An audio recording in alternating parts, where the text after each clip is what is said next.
You're listening to the Shoot Your Shot podcast. I'm Megan. And I'm Jen, and we're two boss babes sharing our journey and inspiring you along the way. Today, we are joined with a new small business owner, Liz. Please introduce yourself and tell us what you do. I'm Liz, and I own The Lucky Share, which is Connecticut's first wedding and event content creation business. Such a fun business, and I'm so excited to pick your brain today. That's what we're going to do. We're going to pick your brain. So we have some questions, but we did not give Liz the questions before because we like this to be very... We're going in blind. Yeah. We're rowdy. We're bringing her in blind, but it's more authentic, and it's just a conversation. So I'm so excited. Liz is very nervous. I'm a little nervous. I am. No. Don't be nervous. I'm like someone you need a 6-second delay for. Oh my God. Do you know what I mean? I love it. I love it. Uncanned. Okay, so we're going to ask you some questions. Feel free just to give, feedback, and we'll interrupt along the way. We'll give our kind of opinions too on everything. But one thing that... First, Ooh. Can you tell the people content creation? Just explain what it is before we get started. A philosophical question. Content creation is not new, right? And so we consume content all day, every day, primarily on our phones. And so at its core, like, content is just media that's being shared that you are consuming, right? It is new that it's being adapted to the wedding and event space. And so what I literally do is I come to either your wedding day or your event, or maybe even your small business and you have a content day, and I film on my phone all candid clips. And then I edit those to be short form videos. And the intent is that this content is easily shared. It's fast, right? So it's easily consumed. It is like lightning speed, right? Within an hour, I can have you a reel. I can have you the fun, cute clip of like grandma on the dance floor. I can get you all those things really, really quickly. And so that's it. The point, though, is that it's a different way to share your day, and it's a different way to remember your day than kind of the standard photography, videography, media modes that we know and love. And that take quite a bit of time. That take quite a bit of time for a reason. Yeah. Right? And that's the thing. It's different. And so it's not meant to be super high quality. It's not going to have the best audio, like on a dance floor. It's very dark, right? And all those things are what you're solving for when you have videography and photography, and that's why it takes longer. It's the thing you're going to hang on your wall. It's the thing you're going to watch every year on a huge screen. This is the thing you're going to post on Insta so everyone can see your fun day. It's going to pop up every year on your phone and be like, remember on this day a year ago? And so it's just a different way to consume the day that you had. Right. I love that. Okay, so Jen. Is your target audience solely weddings? Do you do other things too? I'll do anything. I'll do it all. So when I started the business, I specifically picked weddings as my niche to kickstart it all. It was already such a new concept that I didn't want to add like additional layers of complexity or confusion to what this is. And so I started with just weddings, but I do all events. And then I have recently launched vendor packages. I'm specifically passionate about vendor work. And so, I have those three main focus areas, but I would say weddings are still my main focus, roughly 90% of my business. I love that. I love that. So I guess that goes into like the first question. Like, how did you find your niche? Like, how did you find that weddings was going to be your target? It's funny because I actually didn't like weddings. I'm like saying it quietly. I'm like, I hope clients, I love you, but I didn't. Don't tell anyone. I actually hated weddings. I'll be super candid about that. I hated weddings. And the things that I hated about weddings were, I think, some of the things that are changing now. And it was something I wanted to be a part of. Especially as I've gotten a little older, I'm starting to think like, do I want to get married? Like, what would my wedding look like? My friends are starting to get married.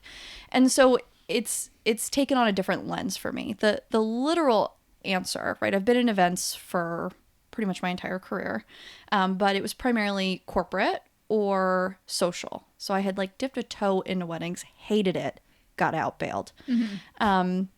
But recently my best friend got married. She had a destination wedding in Cabo. Oh. And she had asked me if I would take some phone clips for her. So she wasn't going to have her videography back for about 4-ish months. She just got it back. The video is awesome. And she wasn't going to have sneaks from her photographer for at least like 7 to 10 days. And which is pretty good, actually. Yeah. And so she was really craving like something. She wanted an unplugged ceremony. And so she's like, I'm not going to have like a single photo of me like down the aisle. Like, Liz, I'm tapping you in. And so I was always kind of the friend on a night out that's shameless enough to be like, okay, pose 62 times. Now move your foot just this angle. Okay, wait, move your arm because I know you're not going to like the way that looks. Like, I was always that friend.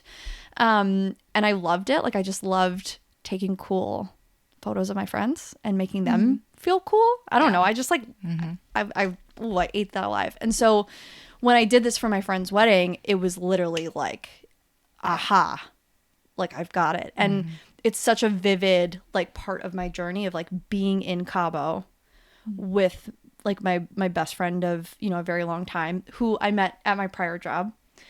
And so she's kind of watched like the whole evolution of me, and she literally looked at me and was like, you need to do this. Like, you don't, like, you just go, just try it. And I literally bought my LLC on the way home on the flight. Oh my God. Wow, really? Yeah. Wow. I was like on the plane. My boyfriend's like, what are you doing? I'm like on LegalZoom. Like, I'm just going to start. We're just going to try. And so I think even though I didn't love weddings before, I think I was quickly realizing like that the reasons I didn't like weddings is because of the way they were done before. Yeah. And it kind of felt like we were going through like a generational warfare. Yeah. Yeah. Right? Like, weddings Yeah. turned into this like almost like tradition struggle between different generations. And I love what's happening now. And I felt like, oh, I want to be a part of this. Like, I want to create the next generation of wedding vendors that like I want. Right. And now here we are. What did you do before? What was your job before this? Oh, I've lived 1,000 lives. So my background is in hospitality and events. And Okay. so I have a hospitality degree. I worked for hotels and restaurants primarily for a few years post-grad.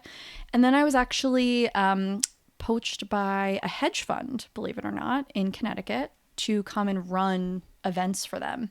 And so I've been doing that for the past 10 years. Wow. I planned, you know, like corporate events and social events for a hedge fund. But I basically got to run almost like a mini venue for the hedge fund. And so really, really heavy, like fun social, but it was also very isolating. You can't really share anything. Yeah. And I think I was also like, I was just like dying to claw my way out of that. Okay. I love that. I love that. It's funny because when I first started my business, I did not want to do weddings either because I did weddings for hotels. Yeah. And it's such a different vibe. Like, I think it's different in two ways. I think one, it's different because it's your own business and you can put your own spin on it now. Whereas you kind of had to do what your boss told you, kind of thing. And you had to do it their way. You had to do it their way. Yep. And hospitality is like very cut and dry. Like, this is how we do it. We have a process. This is a process you learned. And it was a great learning tool for me because I got to see that whole side of it. But now I'm at like a much better side of this. Yeah. Yeah. And you didn't start with weddings either.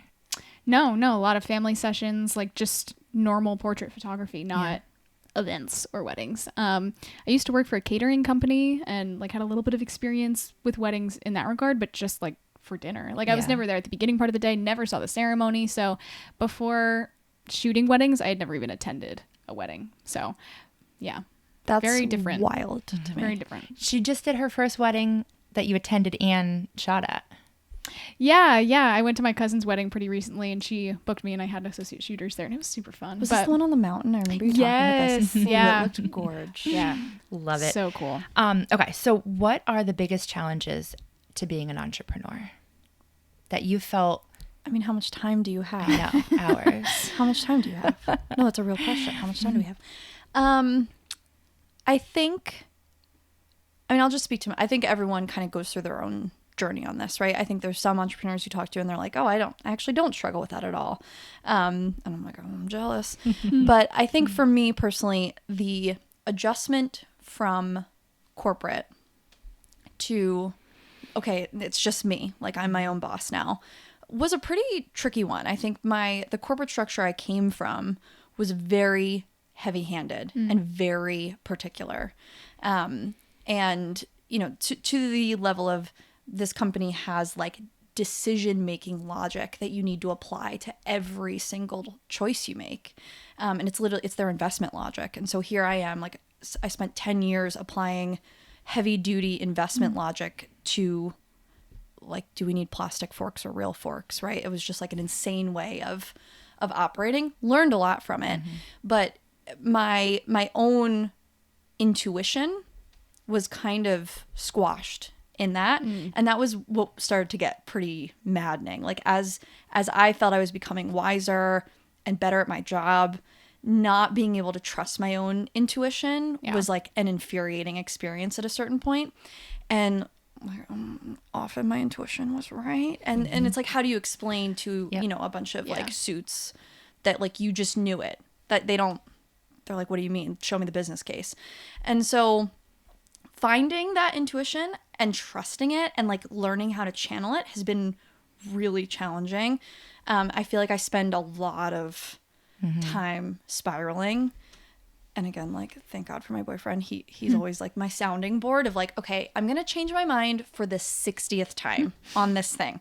And I know I already gave you the dissertation yesterday on why I think it's a good idea. Today, you're going to hear why I think it's a bad idea. And then we're going to spiral in between, buckle up. And so that's been challenging, right? It's like, how do you, because your intuition won't always be right. That's the reality. Yeah. Like our brains are actually very flawed in how they process information. And I'm painfully aware of that. And so, but sometimes like your intuition is telling you something, like it's on to something. And so figuring out how to kind of marry like the hyper logical, analytical skill set that I learned in my prior life, but then also like honoring what my gut is saying and like just trust and being okay to say like, I'm just going to try this because I feel like it. And like, I'll live and die by that. That's like a hard thing for me. So, but I think that's how you started your business. You were like, you went with your gut. Yeah. And I think that it's so important. I mean, that's what we did. Like, I had no clue if this was going to work out. Like, literally zero clue. I honestly didn't. I had no clue. But it did. And looking back, like all the hard times going back, I'm like, my gut feeling was right. Like I just had this like gut feeling, buy a horse trailer. I had this gut feeling, start promoting yourself. I had this gut feeling, do a event with a content day with Meghan and, you know, the woman that ran it. And then look at like what spiraled from those like gut feelings that you just like go with. Just take a chance. Like so many different paths your life could take just based off of like one decision. And not that one decision is right or wrong, but there are pros and cons and things that can happen and spiral out of control, like from out of different things, like quitting your job, buying a horse trailer, just, you know, totally out of the blue. But like, if you hadn't, where would you be? And, you know, if we hadn't met, where would the two of us be? Yeah. Like, there are so many different paths that that blows my mind. We talk about that all the time. All the time. I'm also starting to wonder, like, is there actually... like, is your gut actually right or wrong? Or is it all just a self-fulfilling prophecy, right? Like, if your gut is telling you to do something, just do it, because whether it was right or wrong, like you're either going to succeed or you're going to fail. And no matter what you think, it's going to be right, right? It's like, so why like spin hyper analyzing it and second guessing when like just try it and find out. And go ahead. You go. No, you go. Sometimes I think you're also meant to fail at some things because those things are not what is meant for you. And if you're trying out something new and you fail at it, it's like, okay, what do I learn from this and what can I do instead? And what's my actual path that's actually meant for me? And that's just, you know, a stepping stone for you to find the thing that's actually supposed to be there for you. So many people are afraid of failure. And it's like, I'm afraid to fail. But like, why? You know what I mean? It's 100%. like, It's crazy because that's literally what I was going to say. So Really? crazy. Stop. But I think you fail and you learn from it. So it's Yeah. really not failing because you Right. learn from the challenges of it. And, you know, there was like a question that I was asked one time, like not what aren't you good at, but something like what's something that you failed at. And I thought about it and like not to brag, but I don't think I failed at anything because if I messed up, I learned from it. Like something just happened at one of my events the other day. I learned from it. I don't think it was a failure. I don't think anyone did anything wrong. I think it was a learning tool that I can take and I can say, kind of messed up on that, but you know what? I'm not going to do it again.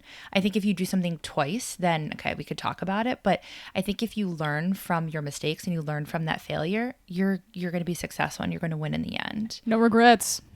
Hashtag. Okay, so this is what I'm really excited about. ooh, How do you stay on top of industry trends? I don't. I don't. But you seem like you do. I do and I don't. I Okay. think, and this actually has also been a challenge with the business because now I'm seeing everything with a different lens. So I was like a chronic TikTok scroller. I mean, embarrassing the amount of time that I would spend scrolling. And I was like always aligned with like Gen Z on like what's going on. Like I always knew what was going on, and I'm certainly like not, I'm too old for that. And so I always felt like I just always knew. had to. I always knew. But now I actually am finding it really distracting. And there's just so much that's changing so frequently. And I like really admire some of these social media accounts that do such a good job on TikTok, like Duolingo and, you know, like Ryan Ayer does like an awesome account because they're literally like every day they are already on top of the trend that nobody even saw coming yet. And that's really hard to do. It's exhausting. And then figuring out how to make that trend fit your brand is like and then by the time you figure it out, it's not cool anymore. You're a day late. And so I've tried to strike a balance of like, I'm primarily driven by my clients. And so whatever my clients want to do, that's what we're going to do. That's something that's probably a little different about me than a lot of other content creators is like, I don't really care what's cool to a degree. I don't care how it's going to look on my grid. If you want it, we're going to do it. We're going to figure it out. And usually what people want is like one or two cute, cool things that they saw the other day. And what that means though is I'm like chasing down, like, how do you do that transition? What does Beyonce say in that audio 16 times, right? Like, what's the right way to do the trend? What's the cringy way to do the trend? So I don't do it that way. And so it actually does take like, it's like a David Attenborough level of like, what's the newest thing? But I also, it's really easy to get caught up in it. Yeah. And so the way I'm trying to make content is that it doesn't have to be hyper trendy to be good. And so like something's really easy. Trending audios, fun. Okay. But also, I don't know, how many times can you hear the same audio before it just gets tired? And so when I see something that like immediately grabs me, I will do it. I'll chase it down. But I'm not going to chase it just for the sake of it being cool. The trend. Yeah. Yeah. So you talked about like trending audios that have the little arrow on it. What are other ways, like if someone was looking to not so much grow their platform, but grow, like I'm a big firm believer that Instagram, I get a lot of business from. So for me, I feel like I'm trying to almost like chase the trend to promote myself to more people. Not so much gain more followers, but really gain more authentic followers who are local to me. Like that's my goal. Someone in Texas doesn't really apply to my business. I would love for them to follow me, but it doesn't apply to my business. So how would you like grab I guess I'm not wording this probably, but how would you like promote yourself on your page if you're looking to get more business? Is it just authentically, if someone likes your videos, that's it kind of thing?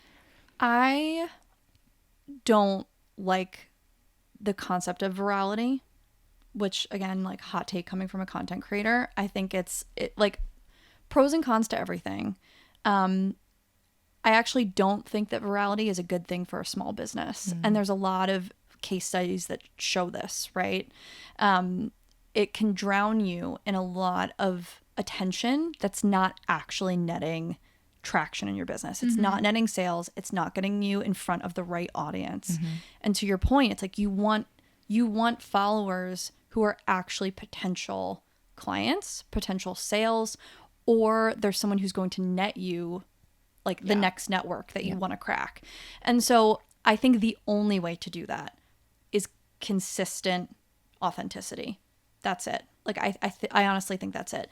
And I think anyone who tells you they have this cracked is lying, right? Like if I see one more reel that's like, you need to post 3 reels a day and 16 hashtags. And if you use these 3 audios in the guide that I'm going to sell you, like you'll go viral. And BS, I call BS. Nobody has the algorithm figured out. It changes every day. It's layered and complex. And so I think what has proven time and time again is that if you just show up authentically, you post content that is somehow connected to your business. I think sometimes people make that mistake where they're really meshing like their personal and their business. When people follow your business, they want to see things about mobile bars. They want to see things about events. They want to see the newest cocktail you have, or they want to hear about your small business. Maybe every now and then post something personal, but keep it really focused to what you want people to know about your business. And it will work every time, but you do have to be active. And that can mean something different for every person.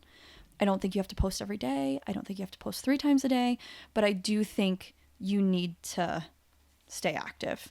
And I think it works. Oh, absolutely.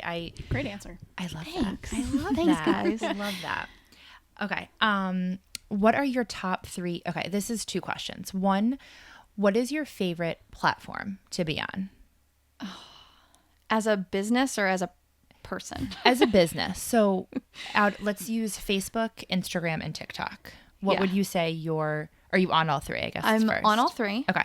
What is your favorite platform to use? Hands down Instagram. Why? I think the Instagram algorithm, this is my hypothesis, does a better job of placing you with your local audience. I think so too. I think it's, and I don't know, like, again, I don't know what the algorithm is.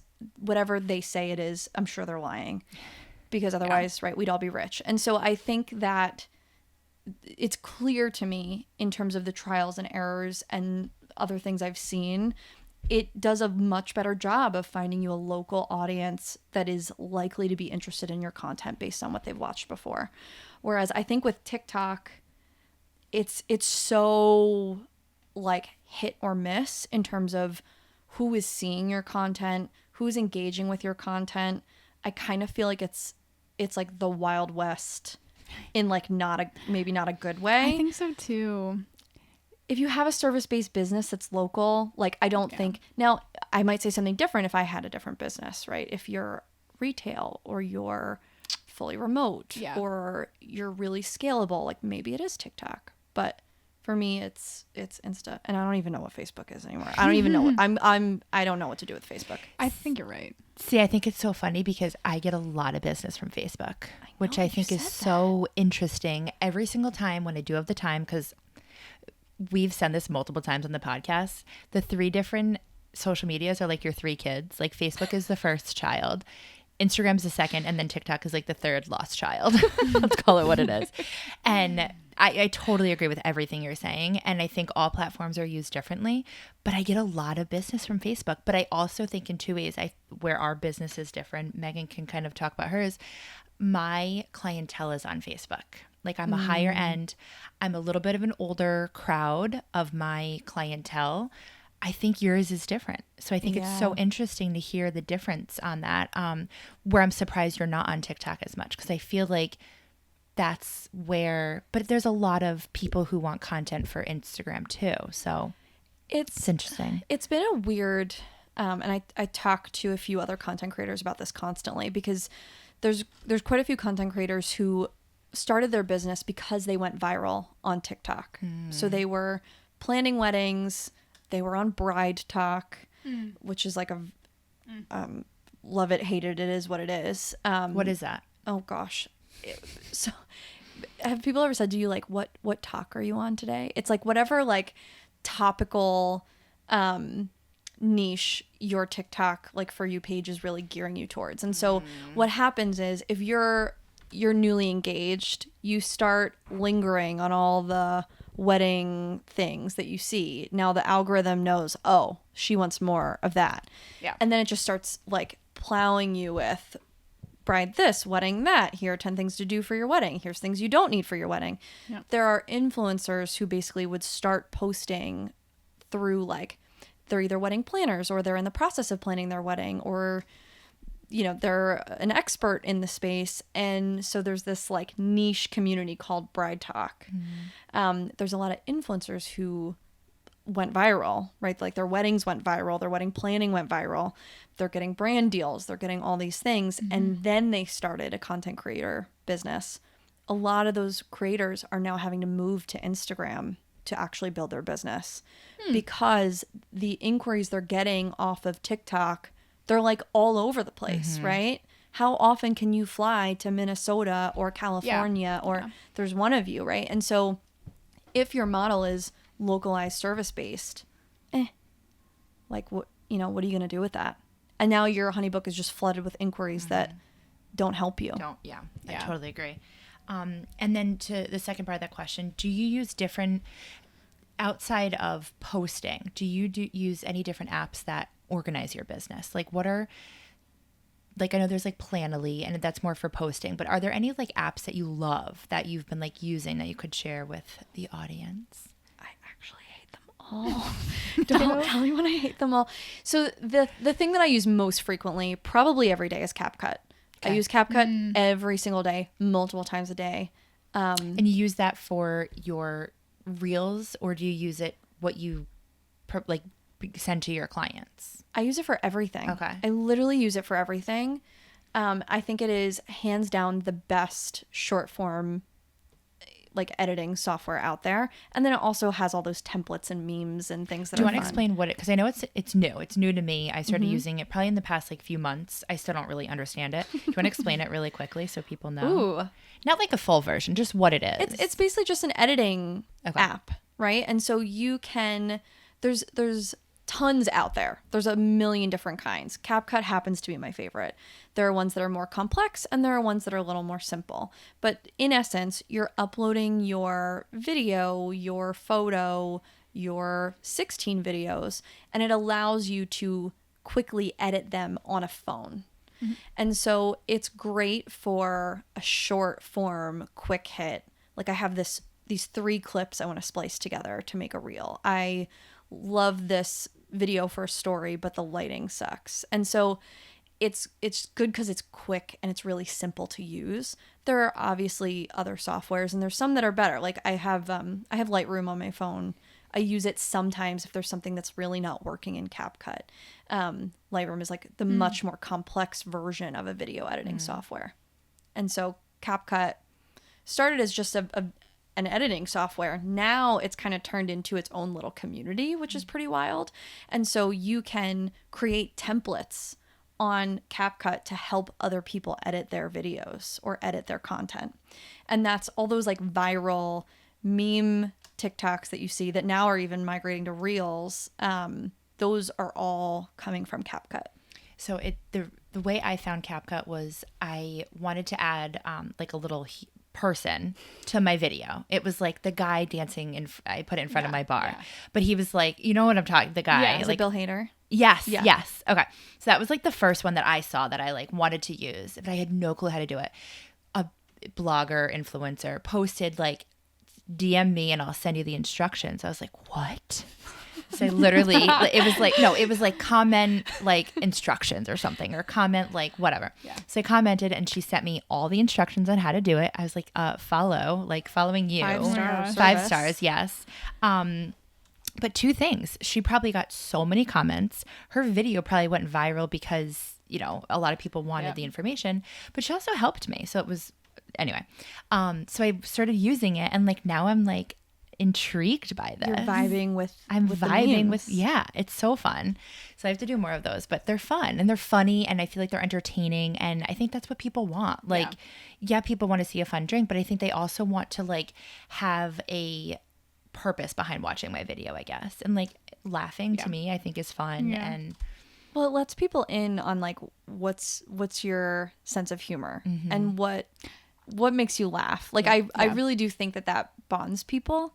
And so those meme edits, they're hilarious, and to see what people do with them, I think is really invigorating. It's still to date, like those are still the best performing TikToks, no matter what. Like you post a meme, those videos perform the best over and over and over, and they're the easiest to make. They're really quick. they are. Yeah. It's super. Once you get the hang of it, let's say that. Yeah. I did have to like figure it out for a while. Love. Okay, so these are all like the next few are going to be more like personal, not personal, but like how to help a new entrepreneur, like getting into this industry and just running a business in general, because we felt like you were such a good vendor, friend / business owner to bring on this podcast, because you are fairly new. You know, we're new too, but like we're also in this weird hiatus where we're like 3 years in, we like kind of some things figured out. Nowhere near having everything figured out, like nowhere near, but we wanted like a new kind of, you know, in on things. A reminder. You just jumped in and you're already like, like I'm in. Yeah, You're in. Your doing resume it. is huge. Things are happening. Yes. Actually, you know, before I ask this, what do you feel? You're in a lot of places right now, and I'm sure some of those are not paid, but what is your way? And we did that. Like that was our thing. Like I still do a lot of free things. Yeah. When I feel like it's the right fit for my business. What was like one thing that you did? You were like, okay, I'm going to do this. I'm going to message. Like, did you message people? Like, how did you get in? I guess let's put it that way first. I was annoying. I was everywhere. Love it. I was everywhere. I think Candace Coppola like branded this new girl energy, where it's like the new girl at school who's everywhere, and it's like annoying, right? You're like, oh my God, her again. Like she's, you know, she's joining every club. She's like plays every sport, every party you go to, she's there. And I think I just had to approach it with that kind of veracity of like, I'm the new girl on the block. Nobody knows who I am. And I am proud, like in only 6 months, like everybody knows who I am. All the big dogs know who I am. And if they don't, they're about to get sick of me in the next month or two. And so I think for me, it was just kind of like, I'm gonna honestly do everything for the first few months. I'm not going to turn down a single thing. I'm going to meet every single person. I'm going to add value everywhere I can. And I'm still very much approaching it with that like tenacity of there's no job that's like below me. I'm starting to get to the point where like, yeah, there are things that maybe aren't quite fitting my strategy at this juncture, but I just hit that point at like the 6-month mark. So the first 3 was like, I'm just everywhere. I'm just everywhere. You're gonna be sick of me. But it has this momentum that builds, right? And so when you are like a new fresh face and someone just meets you for the first time, chances are they're gonna say something to someone they know about it. I just got this DM from this girl who's like talking about content. Why do I need content? Do you know about this? Right? They're asking someone. And then that person is like, huh, like, what is that? Who is that? Oh yeah, so-and-so saw them at a styled shoot yesterday. Like it has to have that level of presence. People can't be wondering like, who is this chick? It already has to be clear who you are. And I did kind of break in there really quickly, but I also think I was bringing a lot of value add very quickly. With just a lot of like hard work and effort. And so I think you just kind of have to be everywhere. And then eventually it became clearer, right? There were some like lunch dates I took, not yours. There were some lunch dates I took where, you know, I left the meeting like, okay, like that wasn't quite my customer. Like, I don't think that their business is as aligned to mine, but like I lost nothing, right? It wasn't a waste of time. It was still an investment. And like now someone knows who I am. I learned something. I learned more about who isn't my client, or it's all fruitful information. Right. And now I'm starting to be a little more discerning about like, I'm just like running out of time, right? Before I wasn't booked. I had all the time in the world. And so networking was like the number one priority at that point. Now I'm curating, you know, like I'm doing one networking thing a week. I'm being really smart about how I choose it.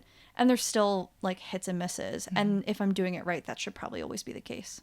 I absolutely love that because I feel like that was how I got into the industry too. Like I just like went full speed.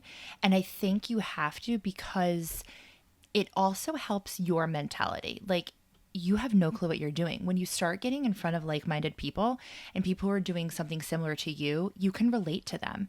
And you can almost have that like understanding of we're in this together. It's going to be really freaking hard, but we're going to bounce ideas off each other. Like, can I share how we met? Yeah. Okay. So Liz sent me an email. She had a little bit of bartending experience and she was like, I don't know, like maybe if you're like looking for someone, maybe we can like have coffee. And I was like, yeah, like, I happen to be looking. Side note, she has not worked for me because she took off with her business. Like, what the heck? What the heck? Maybe it's because Outed. you messaged me 3 days before. Liz, you busy this weekend? What do you think, Jen? What do you think? I'm like, you need me to go get ice? I'll go get ice. I'm like dying to get behind the bar. I'm so proud of you that you are too busy for me. Like that makes me so happy. But anyway, she sent me a message, an email, and it was so professional. Like I can't even tell you how professional it was. And I just like knew right there, like this girl has something going on. And we had an amazing coffee date. And from that, it spiraled into, was it the next day that we were doing the content day or like a few days? It was like literally 4 days later. Yeah. So I was doing a content day with Meghan, another one. And I was like, do you want to come? And she was like, yeah. So I texted Meghan. I was like, Liz is going to come. And she was like, did you know who Liz was at the time? Yeah. I had already hit Okay. Meghan. Please. Hello. Past you. Yeah, that's right. She was Yeah. first in line. I would agree. Meghan would be first in line for me too. But it was just but like, see, like you Yeah. said something to Meghan and I wasn't a Oh, stranger. yes, 100%. Please have her come. I know her. yep. That's exactly And what it happened. went And you off- didn't know me, right? I had slid into your DMs. Yeah. Hey, I've been listening to your podcast. I think it's really cool. I'd love to get So sweet. a photog's perspective on my business. Yeah. And we talked for 30 minutes, right? Megan's Yeah. kind enough, took pity on me to have a call. But then, No. what happens, right? Like now Meghan already knows who I am and it's an easy yes. She's like, yeah, sure. She can come. Yeah. Done. And that spiraled into you meeting all the vendors at that day. And then that spiraled into like doing other things with those vendors or other vendors. And it just like, you just never know what that one conversation is going to spiral from and just go from there. And it's crazy like what that one conversation could go to, you know? Those two other photographers that were there, like later on, you've done more weddings with them too. Like that's crazy. Yeah. I like make reels for Deirdre. Oh, that makes me Like so happy. like we're always in cahoots, and then Deirdre introduces me to Jess, and then so it just I can genuinely say there hasn't been one thing I've done that hasn't netted something, and so That's great. it just, and I don't think I'm like a particularly good picker. I think I'm just But I like- think you are. I think you like going back to your gut. I think your gut tells you like I'm gonna vibe with this person. I think there's a reason that the universe like put us in the same path. yeah. And I think that like says a lot for someone. Like I think that says a lot for someone who's going to be successful because you know to pick your people. And you have to because you could pick anyone, but is like someone who isn't like I'm a talker, you're a talker. Yeah. Megan's Sorry, not sure why she's friends with us, but Why do you love us? but I feel like you have to find your people, you know, and you do you do a good job of doing that, and it's important to do that. Because you're authentic, like you said. I'm unapologetically me. I love that. Okay, so this is going to go into like a little bit more personal, but I think it's really important just with this industry and having like the mindset moving forward and enlightening someone who's looking to be an entrepreneur or something like that. How are you taking care of your mental health? Ooh, I'm classically very bad at this. Classically very bad at this. And I truly could talk about it forever. I think hedge fund life was not kind to my physical or my mental health. And so frankly, nothing could be harder than that. I think I am lucky in the sense that I kind of got like the school of hard knocks. And quite literally that job like made me sick, right? Like I was burning so hard. I was grinding so hard and for so long. Like when I think back on the standard work culture there was so like all encompassing, right? I would literally be on my laptop until 11:30 at night. I would close it. I would be having nightmares about work. I would wake up at 6:30 in the morning. The first thing I would do, and I'm social media addicted. The first thing I would do would check my work email. And so it was just a constant like level of stress where I could never fully detach. And frankly, like companies do this on purpose, right? They make you feel guilty for not feeling like that. Yes. It's not by accident that everyone feels like they can't not check their email. So like, I don't know. I know there's a lot of like self-help books on how to strike a work-life balance. I think that those cultures make it impossible to do so. And the people who do don't succeed, frankly. Now it's interesting, right? Because the only person controlling the throttle is me. And like, there's moments where I'm like, oh, I'm the problem. It's me. Like it was, I wasn't helping the situation. And so it's kind of like pulling the cloak back where I really do have to take a hard look at like, what am I doing and why am I doing it? And so I think from a mental health standpoint, it's truly just been awareness. I have been so lucky in that like I've already found a community of people. And so I kind of will talk to anyone about any struggle I'm having because just articulating it is like enough for me. It's enough to like relieve myself of that burden or thing that I'm worried about. And I think I'm always probably going to be like a little on the unhealthy side with like amount of hours worked. I think it's just my nature. It's who I am. But I've been trying really, really, really hard to just know when to like just shut the laptop. Like just stop. Like you're sending a contract at 3:00 in the morning. Like what are you doing? And so I'm starting to get a little bit better at like reading the signals and signs that like time to take a little human break, right? Like I always used to say to I managed a really large team at my last job. And that's saying like those who can't do teach. I was always trying to explain to them like nothing's on fire. No one's dying tomorrow. Like, who cares, right? Who cares if the thing doesn't get done when we wanted it to? Who cares? Like, I don't care. You shouldn't care. And so I used to say that to my employees, but like, I can't do it for myself. And so I'm actually starting to try to like remember the ways I used to coach other people. And I have the opportunity to actually do it because the only one making that call is me. Yeah. And so if I'm not taking care of myself, it's my fault and my fault only. My breaking point, and I've talked about this, was we went on a vacation and I brought my laptop with me. And I sent the email the first day and I was like, what am I doing? Like, why am I doing this right now? And that honestly, the next year that we went on that same vacation, because it's an annual one, I didn't bring my laptop and I was totally fine. Everything was there when I got back. It's not going anywhere. It's not going anywhere. Yeah. No. And I think it's important to know that like in this industry, you can work 24/7. Like it's easily. Yeah. So easy to do. And guess what? Everything still won't be done. No. Your to-do list will still be there tomorrow, even if you think you got all of it done. No, you didn't. Wouldn't you rather sleep and still have stuff to do? And be a better person the next day. Like I feel like if you're burning on both ends, you're not going to be a good person the next day. So it's like you need to remind yourself that you have to shut it off at some points because you're not going to be your best self the next day. And like, I'm a mom. Like I need to be my best self. You have to be on. I have to be on all the time. And I feel like if you're not your best self, your work is going to show. Like 100%. When I'm not my best self, I mess up on emails. The other day I sent not the wrong contract, but I sent like errors in my contract. And I'm like, really, Jen? Same thing the other Get night. your shit together. What are you doing? So it's like, but I was overloaded that day. I should not have been doing work at that point. And it took me to send the wrong information to be like, okay, Jen, you're done for the day. But you're done. You're done. You're done. Yeah. But it's hard. It's very hard. I think that goes into the same questions, like, and you can kind of talk about this a little bit, but like, this is a good question. How do you manage work life? And the reason I'm going to ask you this is because I know you're going somewhere soon. And when we asked Liz to be on this podcast, she's like, my boyfriend might kill me, but I'm coming. I'm coming.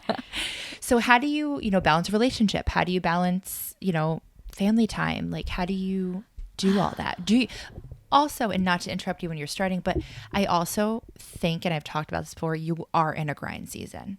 And this is the season to do it all. And I'm not saying do it all, but I'm saying you are in a phase in your business where you're taking off right now. So it's okay to be like this, not 24/7, but how do you balance it all? So I was not doing a good job of this in the beginning.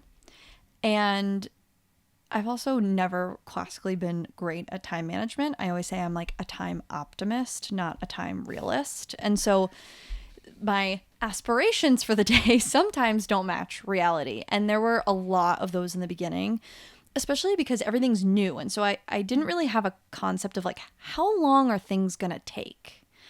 And I'm sure you've probably experienced this with like photo editing and stuff. It's like all the processes in my business were new. And so no matter what thing I was doing, I was hitting it for the first time.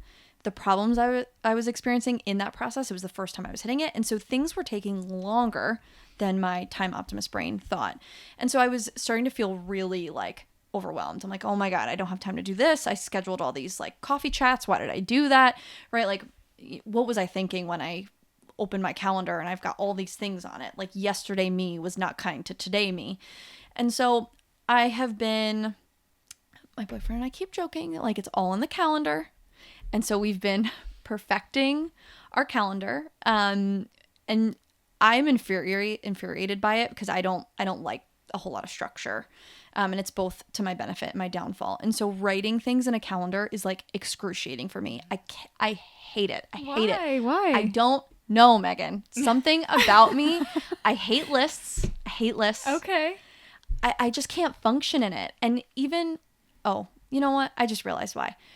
I don't like doing it because then I realize how overcommitted how much I've overcommitted myself. And so if I just don't do it, then I can pretend I'm blissfully like you ignore. Yeah. This is like a chat from my therapist. I have to throw in what you made the comment about my stories. So I would post like what I'm doing for the day. Oh, I hate and Liz it. messaged me. She was like, I cringe about this. I don't even know the word you use, but she was literally. Does it make you feel like empowered? No. I love lists. No. It makes me feel awful. Like overwhelmed or what? So I don't even know how to, I was honestly thinking about this today because like my focus has been all on the calendar. My boyfriend has been asking me for 3 weeks, can you fill out the freaking calendar? I went and bought a calendar. So he's a calendar person? He is very structured. He thrives in structure. Okay. He loves routines. The two of us together in the house it's honestly hilarious. And we're really like good with each other about it, but I cannot, to save my life, do the same thing every day. I can't do it. It doesn't matter how hard I try. I've tried all the tricks. I've tried all the mind hacks. I just don't function that way. I don't know if it's ADD. I don't know what it is. It's some diagnosable thing, I'm sure. Entrepreneurship. It's CEO mindset. Literally. That's how we're branding. It's a boss babe. No, but I agree with that though. Like I feel like I thrive better doing something different every day, and that's why I like doing weddings and photography, because you're good at what you do. Every time I'm working on something, it's a different subject. Like everything looks different, and it's like short-term projects. Yeah. Yeah. Having to face the calendar or having to face the list shakes my cognitive dissonance, right? So I have like you know how Ted Lasso says be a goldfish? I have like I'm really good at being a goldfish. I can like wake up the next day and pretend like I didn't just ruin my life the day before by like completely overcommitting. And I can wake up the next day and be like, woo, okay, back at it. We got this. It's fine. I'm not going to do that again. And I probably will.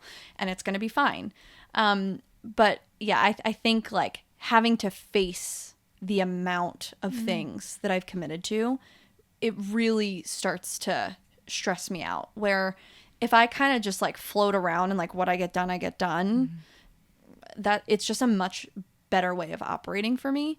I'm like one of those people that you look at my phone and I have like a million notifications on every app and it doesn't stress me out. Reading every email stresses me out. I don't know. Okay. It's hilarious because my grandparents help with my kids and so does my mom. So they asked me for a calendar for all of my upcoming events. You couldn't do it? I couldn't do it. And it's so funny. I just realized that that's how I am too. Like I knew that's how I hate lists. I can't do lists. But for whatever reason, I couldn't just put a pen in, like I use HoneyBook. All my events Everything's are there, but I couldn't give them a calendar. And my husband said the same thing. He's like, can you give me a calendar so I can see So like I know what you're Yeah. doing tomorrow. like I know where you are, like I know what Yeah. town you're in. I know like he knows I'm in Connecticut at least. Yeah. But like so he and I'm like, yeah, I'll get to it. And I Well, couldn't and do here's it. how self-deprecating is this, right? Your life is easier when the other people in your life know like what to expect from you, what not to expect from you, how they can support you.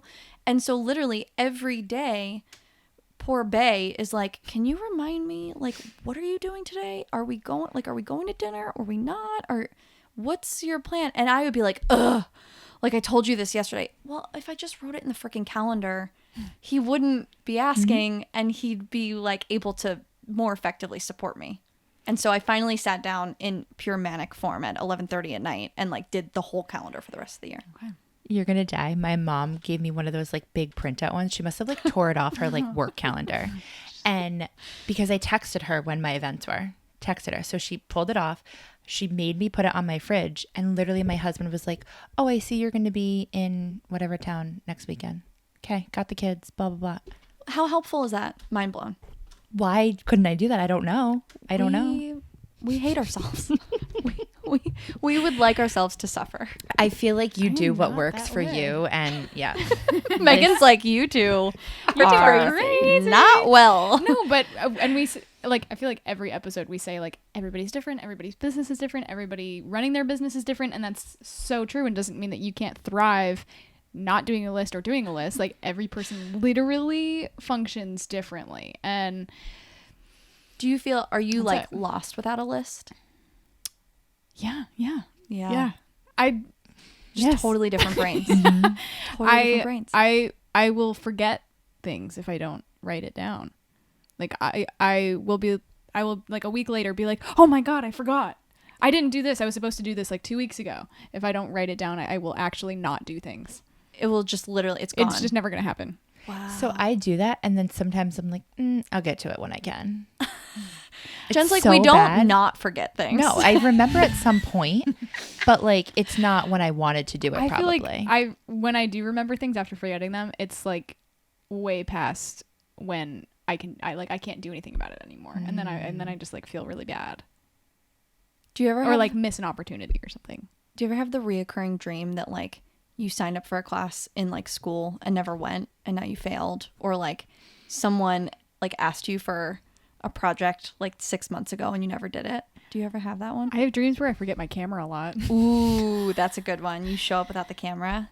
I have Yeah, dreams that's that I horrible. forgot about an event, and like, or I like double booked myself. Thankfully, I have 2 trailers, but now I could triple book myself. Yeah.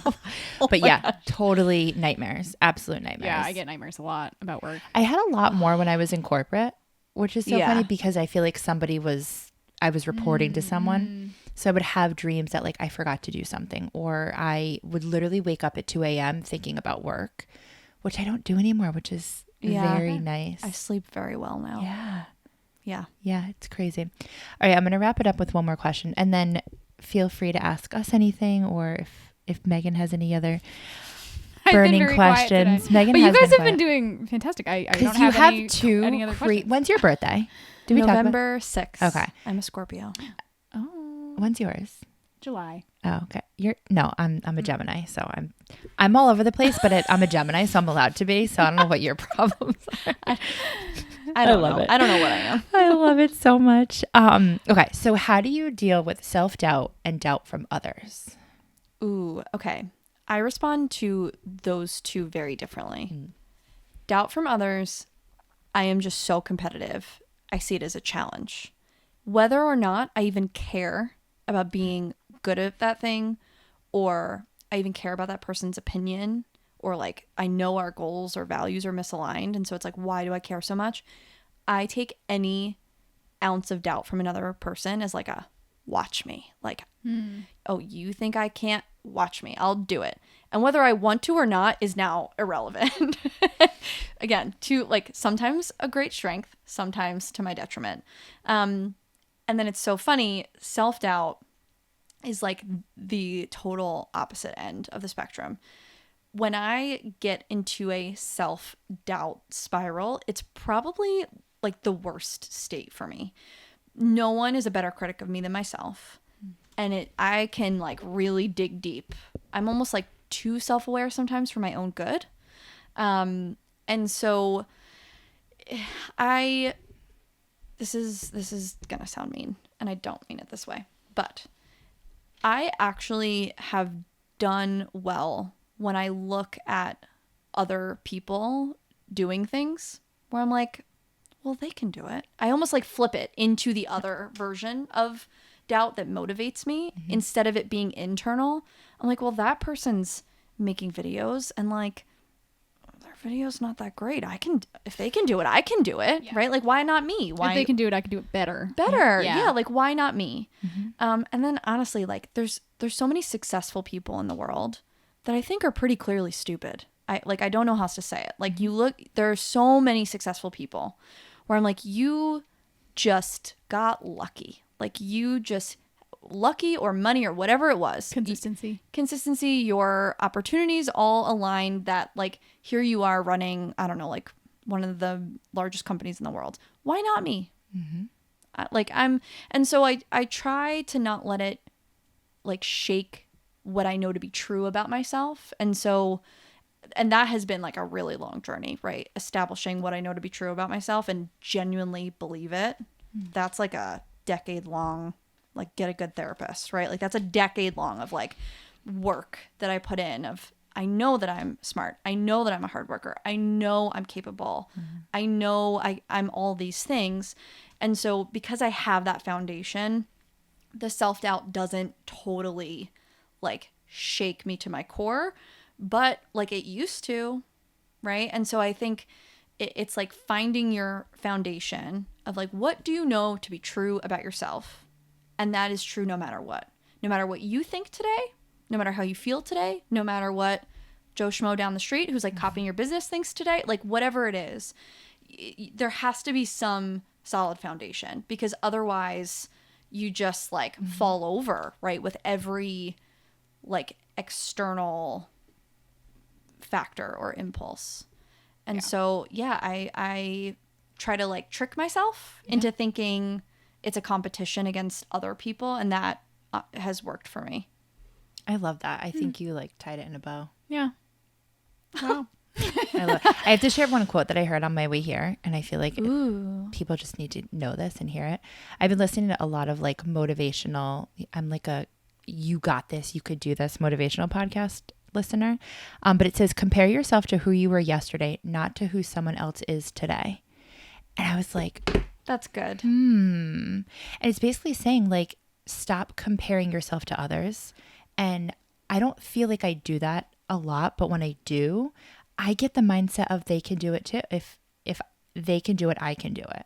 And it's not like belittling what they're doing, but it's that motivation of, okay, I see other people doing it. That means I can do it too. So exactly what you said is like totally how I feel. But I feel like social media has allowed us to just compare everything. Yeah. And it's a very like thin line that you have to like just stay on track. Stay on track with your business. Stay on track with your passion, what you love to do. And I think you'll be successful. You're clearly very successful. You're doing the damn thing. Guys. And you're amazing. Full send. Yay. So if you had to like wrap up your business in a bow and give someone like a pitch, say you're pitching our audience to buy your services right now. I'm so bad at this. I'm bad at the pitch.